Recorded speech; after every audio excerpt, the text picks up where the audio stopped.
Hello my friends, welcome to Tele ERP9 tutorial once again। आज मैं आपको voucher type और उसके जो ऑप्शन होते हैं नंबरिंग के उसके बारे में बताऊंगा और बताऊंगा कि जो हमारे वाउचर्स वगैरह जो भी हम एंट्री करते हैं उनको फ़ाइल कैसे की जाए। जो भी सेल परचेज़ के जो भी इनवॉइस हमारे पास आते हैं, बैंक रिसिप्ट होती है, बैंक पेमेंट होती हैं, कैश पेमेंट, कैश रिसिप्ट, तो उसके बारे में मैं आपको बताऊंगा। अगर आपकी कंपनी छोटी है या कोई फर्म है और आपके ट्रांजेक्शन्स बहुत कम हैं तो आपको बहुत ज़्यादा चेंज करने की कोई ज़रूरत नहीं है। बट अगर सपोज़ कीजिए आपके पास थाउजेंड्स ऑफ एंट्रीज़ हैं एवरी मंथ में और उनको हैंडल कर पाना बहुत मुश्किल होता है। परचेज़ बिल्स आपके 1000 होते हैं, सीएसटी की परचेज़ होती है, ट्रांसफ़र होते हैं, इंपोर्ट होते हैं, एक्सपोर्ट होती है, बहुत ज़्यादा डॉक्यूमेंटेशन होती है। ये वहाँ पर हमारे काम आता है। तो मैं आपको पहला स्टेप बताता हूँ। सबसे पहले हमको अकाउंट वाउचर टाइप को या तो अल्टर करना पड़ेगा या एक नया क्रिएट करना पड़ेगा। सो डिपेंड्स कर देगा आपकी रिक्वायरमेंट के ऊपर कि आपको ये अल्ट्रेशन करती है या नया क्रिएशन करना है। सो मैं पहले आपको एक नया क्रिएट करके बताऊंगा, फिर उसको बाद में अल्ट्रेशन करके बताऊंगा। सो उसके लिए पहले हम वाउचर गेटवे ऑफ टैली से अकाउंट्स इन्फो में जाएंगे, फिर वाउचर टाइप के अंदर में जाके क्रिएट पे एंटर करेंगे। अब यहाँ पर वाउचर टाइप क्रिएशन का हमारे पास विंडो आ जाएगी।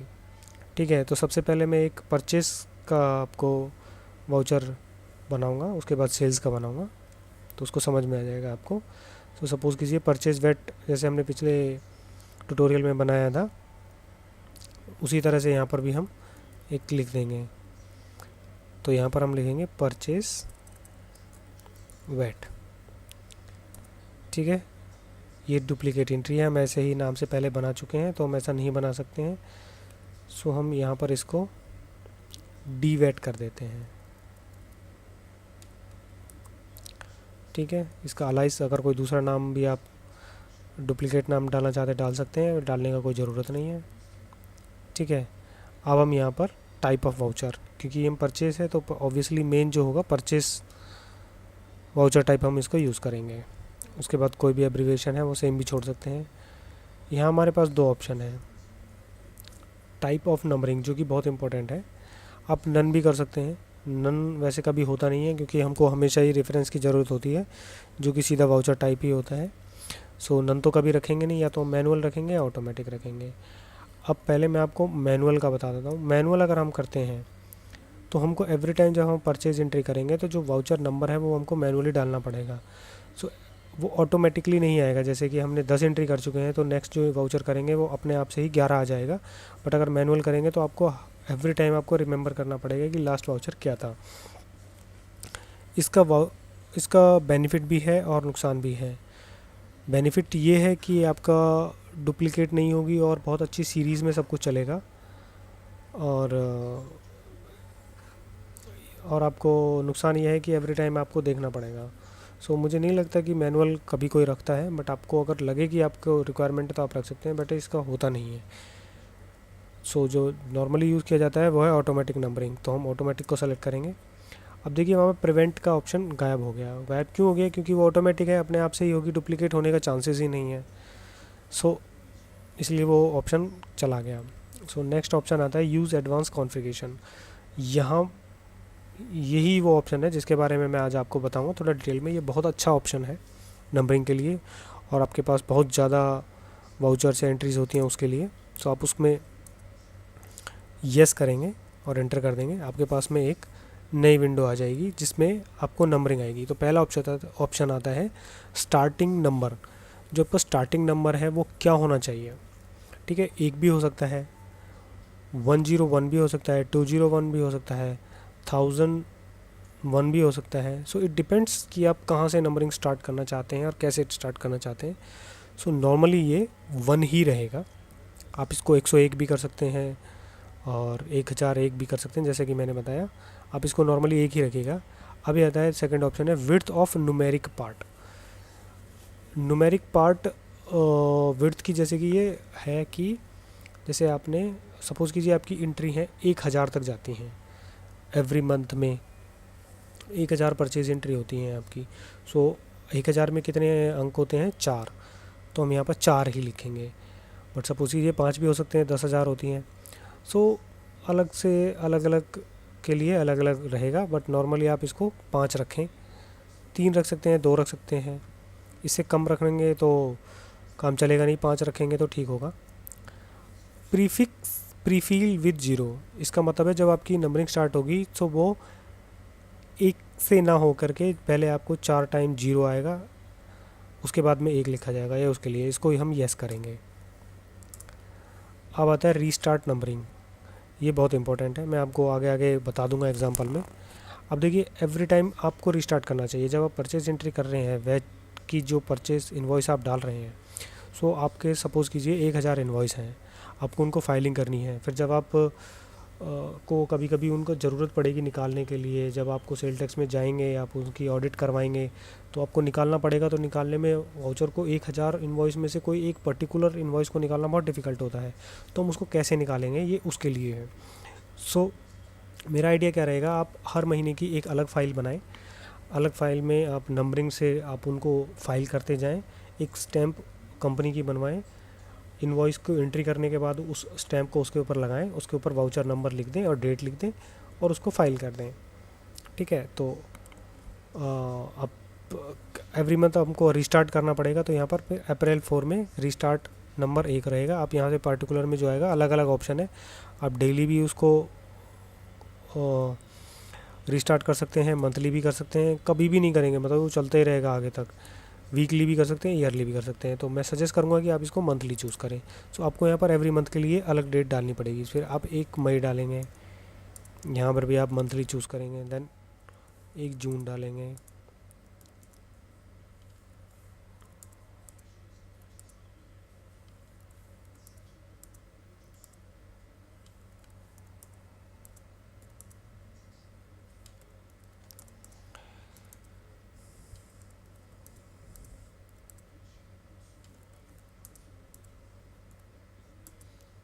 ये हो गया आपका रिस्टार्ट नंबरिंग। अब दूसरा ऑप्शन आता है प्रीफिक्स डिटेल्स। ये भी बहुत इंपॉर्टेंट है। प्रीफिक्स क्या होता है कि जैसे कि जो भी हमारा सीरियल नंबर आएगा, जैसे 1 2 3 4 5 है, या 1000 1 2 3 4 5 ऐसे आएगा, उसके पहले में हम कुछ लिखना चाहते हैं कि नहीं, यस हम लिखना चाहते हैं। तो उसके लिए आप क्या लिखेंगे? सबसे पहले ये देखिए वैट है, तो हम क्या लिखेंगे? वैट नहीं, वैट नहीं, ये पहले परचेज़ है, तो परचेज़ का शॉर्टकट क्या होता है? PUR। PUR, फिर उसमें हम एक ओब्लिक साइन दे देंगे। ठीक है, फिर लिखेंगे हम वैट, फिर लिख देंगे हम ओब्लिक। ठीक है, अब इसमें लिख देंगे मंथ कौन सा है, ये APR। अब 3 ही वर्ड यूज़ करें, क्योंकि बाद में जब इसमें आप एक्सेल में कुछ वर्क करेंगे एक्सपोर्ट करके, तो ये आपको वहाँ पर बहुत काम आएगा। तो आप इसका भी बहुत ध्यान रखिएगा कि वो सेम रहना चाहिए। उसके बाद में हम इसका ईयर लिख देंगे अप्रैल 12। उसके बाद में हम एक और ओब्लिक डाल के उसको छोड़ देंगे। ठीक है, अब हम ऐसे ही अगले अगले मंथ्स के लिए करते जाएंगे।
सो इस तरह से प्रीफिक्स हो जाएगा।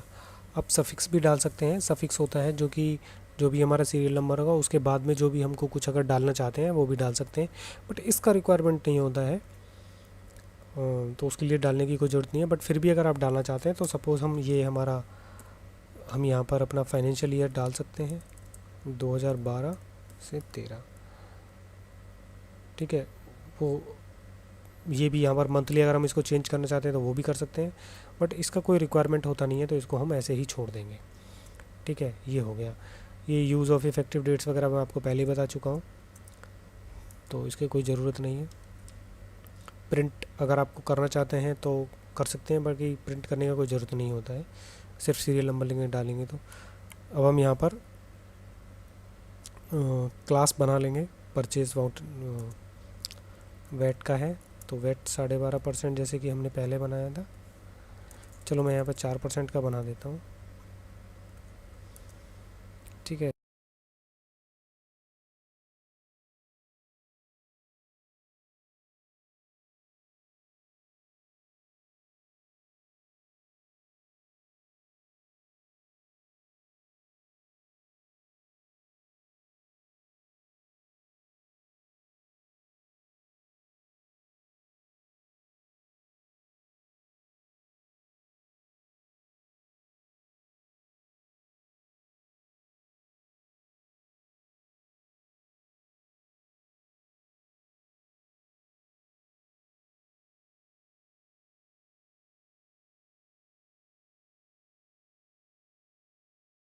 ये हमारा हो गया। अब मैं आपको एंट्री करके दिखाता हूँ।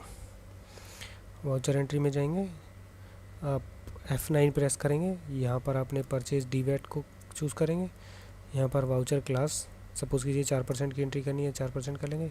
अब आप ऊपर देखेंगे जो भी परचेज़ का हमारा वाउचर नंबर था, वाउचर टाइप भी बदल गया है, परचेज डीवेट हो गया है। उसके बाद में परचेज वेट जून, देखिए अब 1 जून में मैं एंट्री कर रहा हूँ तो ये ऑटोमेटिकली यहाँ पर जून आ गया है, 001 आ गया है 5 बार। उसके बाद 2012-13 जो सफिक्स था हमारा वो आ गया है। सप्लायर इनवॉइस नंबर आप डालें, इधर से आप क्रेडिटर को चूज़ करें, जो भी आपका आइटम है उसको चूज़ करें,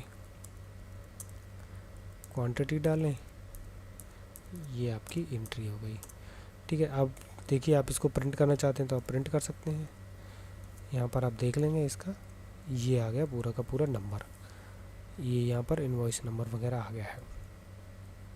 ठीक है, सो ये होगी परचेज़ की एंट्री। आप ऐसे ही करते जाएंगे। अब इसका तरीका क्या होगा कि जैसे आपने एंट्री कर दी है, आप इनवॉइस नंबर अपना जो इनवॉइस होगा उस पर आप वाउचर को प्रिंट करने की बजाय बेटर क्या होता है कि स्टेशनरी को वेस्ट ना करें, आप एक स्टैंप बनवाएं कंपनी की, उस पर वाउचर नंबर डालें और उस पर एक स्टैंप मारें अपनी कंपनी का, उस पर स्टैंप पे ये वाउचर नंबर डाल दें और उसके बाद में इंटर्ड बाय करके साइन करके उसको फाइल कर दें।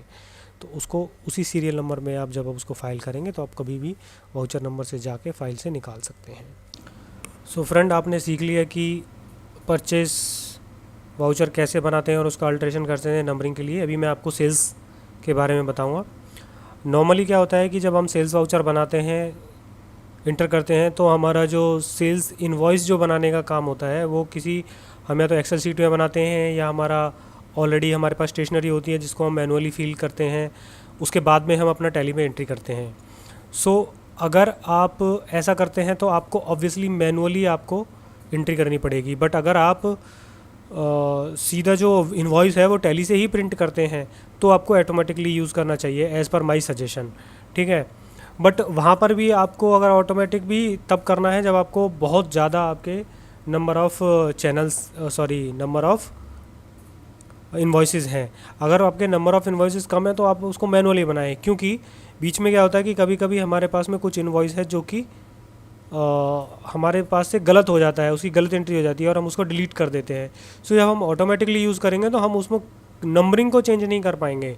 सो इसलिए मेरा मानना है कि आप उसको मैनुअली ही बनाएं इन एवरी कंडीशन। ऑटोमेटिक भी बना सकते हैं बट आपको सूट करेगा, आपको बीच में परेशानी आएगी तो I don't think so I can help you. So मैं आपको फिर से सेल्स का बताता हूँ कि उसमें मैनुअली कैसे बनाते हैं। सो हम गेटवे ऑफ टैली से अकाउंट इन्फो में जाएंगे, फिर वहाँ से वाउचर टाइप में जाएंगे और ऑब्वियसली हम क्रिएट पे ही क्लिक करेंगे। सो जैसे कि हम सेल्स लिखेंगे, यहाँ पर हम वैट लिख देंगे। ठीक है, ये मैं पहले बना चुका हूँ तो हम इसको सिर्फ सेल ही रहने देंगे। ठीक है, यहाँ पर type of voucher obviously sale होगा, उसके बाद में एब्रीवेशन सेल्स रहने दीजिए। अब देखिए यहाँ पर मैनुअल में आप जाएंगे। सो यहाँ पर आप एक चीज़ इसको यस जरूर कीजिएगा, प्रिवेंट डुप्लीकेट्स, क्योंकि इनवॉइस कभी भी 2 नंबर नहीं होंगे उसके, बस यहाँ से आप सीधे चलते चले जाइए, इफ़ेक्टिव वाउचर वगैरह जो भी कुछ है। और यहाँ पर प्रिंट करना चाहते हैं सो मैनुअल में तो आप येस कर सकते हैं, अदरवाइज़ नो। अगर आप पॉइंट ऑफ सेल कर रहे हैं तो यहाँ पर उसको येस कर दीजिए। और यहाँ पर आपको जो वैट में ऑब्वियसली है तो ये टैक्स इन्वॉइस होगा, ठीक है, ये उसको येस कर दीजिए। अब क्या होता है कि वैट के अंदर में जो हम इन्वॉइस करते हैं वो हमको वहाँ पर एक डिक्लेरेशन भी उसमें देना पड़ता है as per sale tax department. सो यहाँ पर वो डिक्लेरेशन आएगी। मुझे नहीं पता कि एवरी स्टेट में सब कुछ अलग अलग होता है या नहीं होता है, बट आप अपने कंसर्न स्टेट के बारे में देख के कर सकते हैं। तो यहाँ पर मैं सिर्फ लिख रहा हूँ this is a computer generated invoice, that's it. अब यहाँ पर जैसे कि हमने परचेज़ में हमने क्लासेस बनाए थे, उसी तरह पर यहाँ पर हम सेल्स में भी क्लास बना सकते हैं। मैं यहाँ पर बना रहा हूँ।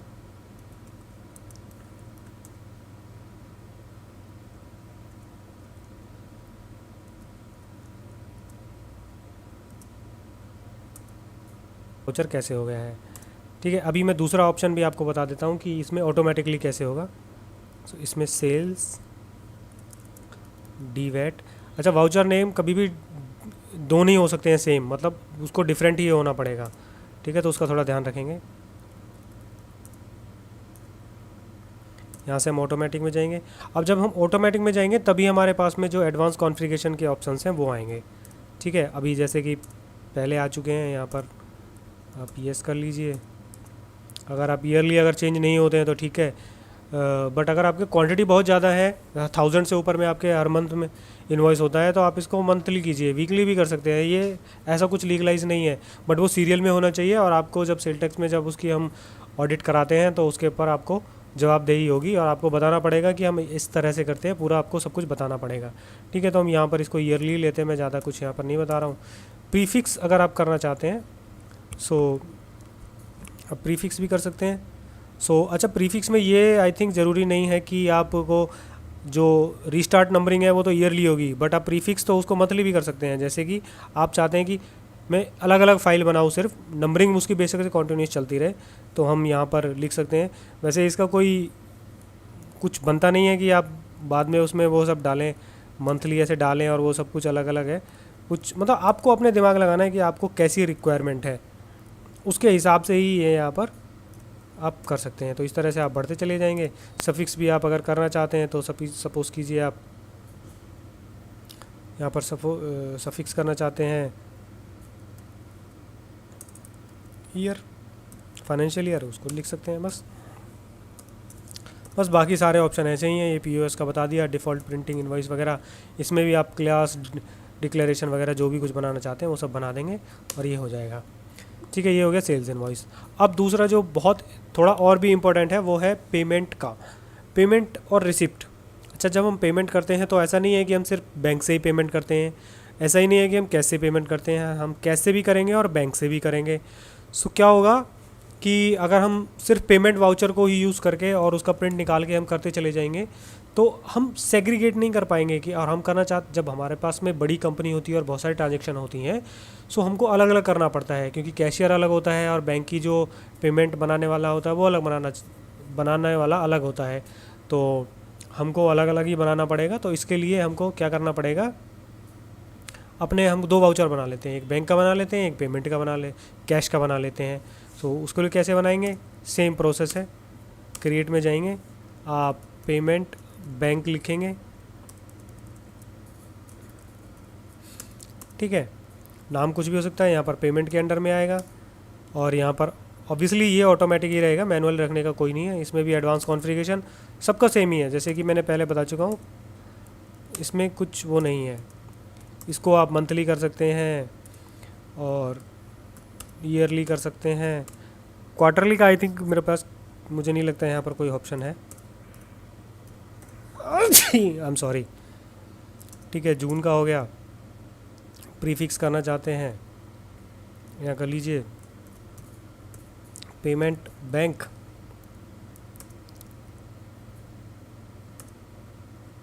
ठीक है। सफिक्स कर लीजिए अप्रैल 2012, ऐसे ही।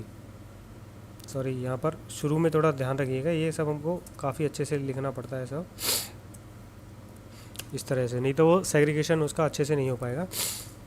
ठीक है, यहाँ पर अब मई 12, तो इस तरह से ये बैंक का जो पेमेंट वाउचर है वो क्रिएट हो जाएगा। आप इसको इंटर कीजिए। अभी देखिए यहाँ पर इफेक्टिव डेट्स वगैरह वो सब कुछ सारे ऑप्शन वही हैं, ये जनरली यूज़ के लिए ही होते हैं।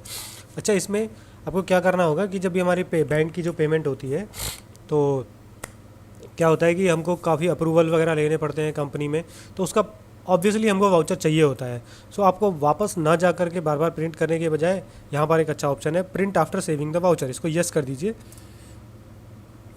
तो जब भी आप सेव करेंगे उसको, तो ऑब्वियसली उसके बाद में प्रिंट की कमांड आएगी। अगर आपको वो वाउचर नहीं चाहिए तो आप उसको नो करके कैंसिल भी कर सकते हैं, बट वहाँ से आप डायरेक्टली कर देंगे। यहाँ पर आप क्लास भी बना सकते हैं। तो क्लास बनाने के लिए फ़ायदा क्या होगा कि जैसे सपोज़ कीजिए आपके पास अलग अलग बैंक्स हैं, तो उसका अलग अलग बना सकते हैं, आपको मिस्टेक्स कम होंगी। बट मुझे नहीं लगता यहाँ पर कोई यूज़ है, बिकॉज मैंने तो आज तक कभी किया नहीं है।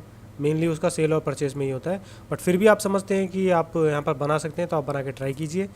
Best of luck. तो ये एक्सेप्ट हो गया। अब ऐसे ही हम कैश का बना लेंगे, PYT कैश।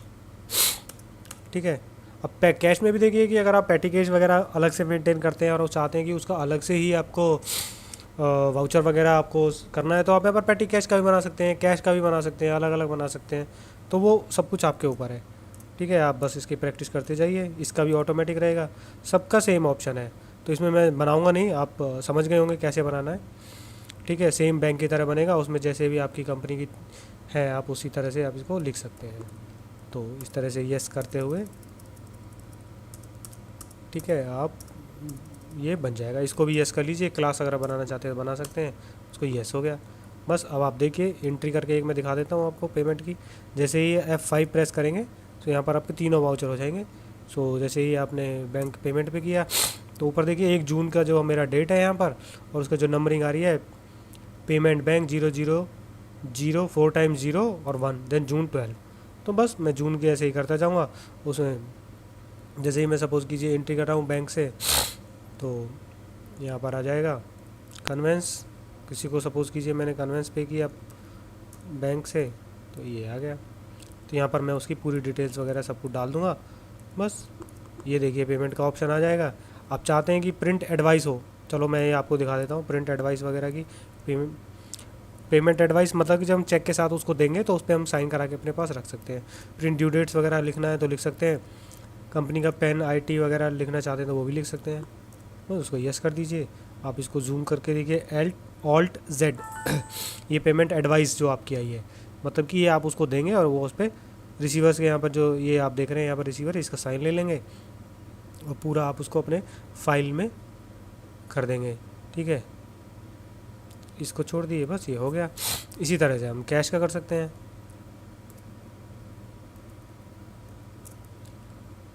ठीक है, उसमें क्योंकि मैंने डाला नहीं था कुछ भी, तो इसलिए उसका सिर्फ एक ही आ रहा है। बाकी आप सब डालेंगे तो वो नंबरिंग वगैरह पूरा का पूरा आएगा। ठीक है, तो होप आपको सब कुछ समझ में आ गया होगा। अगर फिर भी आपके मन में कुछ क्वेरी है तो आप ज़रूर कमेंट कीजिए और उसको मेरे वीडियो पे डालिए, या पर्सनल भी आप कर सकते हैं, पर्सनल ईमेल भी मुझे भेज सकते हैं। So thanks for watching once again. आप उसको लाइक करना प्लीज़ ना भूलें, बिकॉज वो मुझको काफ़ी प्रोत्साहित करेगा कि मैं आगे भी वीडियो बनाऊं और डालता जाऊं। सो थैंक्स वंस अगेन, और मेरा चैनल भी सब्सक्राइब करना ना भूलें।